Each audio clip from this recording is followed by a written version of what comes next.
এইমাত্র আপনাদের যে তেসমার খান নায়ক, সে তো লাইভে আসছিল। লাইভে এসে তো কত কিছু বললো। সে নাকি দেশে আসতে পারেনি, তাকে কারা কারা নাকি হচ্ছে থ্রেট দিছে যে সে যদি দেশে আসে তাকে কিছু একটা করে ফেলবে, ব্লা ব্লা কত কিছু। এবং সে আমাদের জন্য নাকি তার ভালোবাসার মানুষকে দেখতে পারেনি। আসলে কি ভালোবাসার মানুষ? আসলে যদি ভালোবাসার মানুষ হতো তাহলে কি সে আর মৃত্যুর ভয় করতো? সিরিয়াসলি। এবং উনি বারবার ভিডিওতে বলতেছে লাইক নায়িকার সাথে, ওই যে লাইকা, হ্যাঁ, লাইকা তেসমার খানই, হ্যাঁ, তো তাকে নিয়ে যেন উল্টাপাল্টা প্রোপাগান্ডা না ছড়ায়।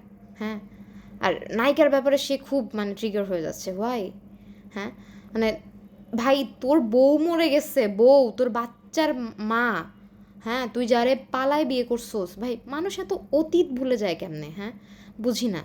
হ্যাঁ, তুই সেই মানুষটাকে লাস্ট বারের মতো চোখ দিয়ে দেখতে পারলি না, স্পর্শ করতে পারলি না, লাস্ট বারের মতো মিশে যাবে, মানুষটা মাটির সাথে মিশে যাবে। মানে ভালোবাসা কি এত সস্তা? হ্যাঁ, বর্তমানে এত সস্তা হয়ে গেছে মানুষের ভালোবাসা। মানে আমি অবাক হয়ে যাই, জানেন, রিসেন্টলি এইসব কিছু কিছু ব্যাপার নিয়ে, মানে সত্যি কথা, মানে আমি জানি না কেন জানি খুব খারাপ লাগে, জানেন, মানে এত খারাপ লাগে যে মানুষের এই ফিলিংস, ভালোবাসা, হ্যাঁ, ভিতরের এই ভালোবাসাটা এক্সপোজ করবে, তাও এত প্রতিবন্ধকতা।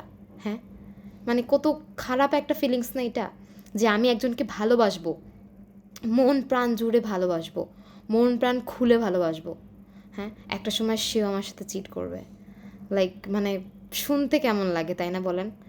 আমি আমার সর্বস্ব ফিলিং তার সাথে শেয়ার করব, তার সুখে দুঃখে পাশে থাকবো, কিন্তু সে আমার সাথে চিট করবে। এটা বোথ ছেলে মেয়ে দুইজনেরই ক্ষেত্রে। আমি যেহেতু ছেলের দোষ দিচ্ছি তাই না, ওই ধরনের মেয়েরাও খুবই খারাপ, বুঝছেন? আর সত্যি কথা ভাই, আমি একটা মেয়ে, আমি সত্যি একটা কথা বলি ভাই, এখনকার মেয়েরা প্রচুর খারাপ। ছেলেদের আলোর দোষ থাকে।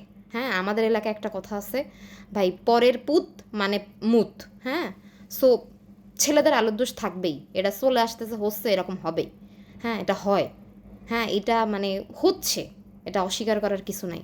তবে এখনকার মেয়েরাও অনেক খারাপ। আমি একটা মেয়ে হয়ে এটা বলতেছি, বলতেছি ভাই, বলতেছি কারণ আমি সত্যি বলি। হ্যাঁ, এখনকার মেয়েরাও প্রচুর খারাপ ভাই। হ্যাঁ, এটা অস্বীকার করার কিচ্ছু নাই। এরা বিবাহিত দেখে না, অবিবাহিত দেখে না, মানে এরা জাস্ট হইলে হইলো একটা। হ্যাঁ, এবং টার্গেট করে, বুঝছেন, টার্গেট করে যে এই ছেলেকে সাথে এটা করলে আমার ক্যারিয়ার সেট। হ্যাঁ, এবং বিবাহিত ভাই, বিবাহিত অনেক পোলাপান, ঠিক আছে, এটা একটা ট্রিক। লাইক তুই শর্টকাটে বড়লোক হইতে চাস, এটা একটা ট্রিক্স। হ্যাঁ, তুই শর্টকাটে বড়লোক হতে চাস, ওকে ফাইন। তুই বিবাহিত বেটাদের কেন খুঁজোস? অবিবাহিত অনেক ছেলেপেলে আছে যারা অনেক রিচ। হ্যাঁ, এই ট্রিক্সটা আপনারা চাইলে ফলো করতে পারেন, ফর ইউর কাইন্ড ইনফরমেশন আপিরা, যারা আর কি এরকম করেন। অনেক অবিবাহিত ছেলেপেলে আছে, হ্যাঁ, এরা অনেক বড়লোক, অনেক বড়লোক হয়। এই ট্রিক্সটা তোরা ফলো করিস, বুঝছিস? অবিবাহিত পোলাদের পিছনে ছোট, রিচ। ওই বিবাহিত পোলাদের পিছনে, ব্যাটাদের পিছনে ছুটে কোনো লাভ নাই। ইহকাল পরকাল দুইটাই যাবে। হ্যাঁ, এখন এই যে মেয়েটা চলে গেছে, আল্লাহ তাআলা, সত্যি কথা আপুকে আমি চিনি না, কখনো জানি না, বাট ওনার অ্যাক্টিভিটিস, ওনার সব কিছু দেখে, ফ্যামিলি, সন্তানকে সময় দেওয়া দেখে, মানে আমার খুব খারাপ লাগতেছে যে মানে দিন শেষে না, অনেক মানে মেয়েটা অনেক কষ্ট পেয়ে, মানে কি মুখ দেখাবে, বাপ মারে কি বলবে, বাপ মারে কি বলবে, লাইক বাপ মারে তো অনেক আগেই চিট করছে। লাইক বাপ মার সাথেও তো সে ফেস টু ফেস কথা বলতে পারবে না, বিকজ সে তো বাপ মাকে সে 14 বছর আগেই যখন ওই ছেলের হাত ধরে চলে আসছে, বাপ মার কাছে তো তার ফেস লস হয়েছেই। হ্যাঁ, এখন কি বলবে যে আম্মু আব্বু আমার সাথে এটা হচ্ছে, মানে ওই মেয়ে হচ্ছে মানে মর্যাদা সম্পন্ন মেয়ে, ভুল কাজ করছে, ওকে ফাইন, সে আত্মঘাতী করছে, এটা ভুল কাজ, তবেও আমি তার জন্য দোয়া করি আল্লাহ তারে জান্নাতে নেক। হ্যাঁ, তার ন্যূনতম ইমানবোধ থাকলে, অনেকে আবার বলতেছে ট্যাটু ছিল, হ্যাঁ, আত্মহত্যা করছে, আলে ভাই তুই কে? আল্লাহ আছে, আল্লাহ জানবে যে আল্লাহ তার বান্দারে জাহান্নামে নিবে না জান্নাতে নিবে।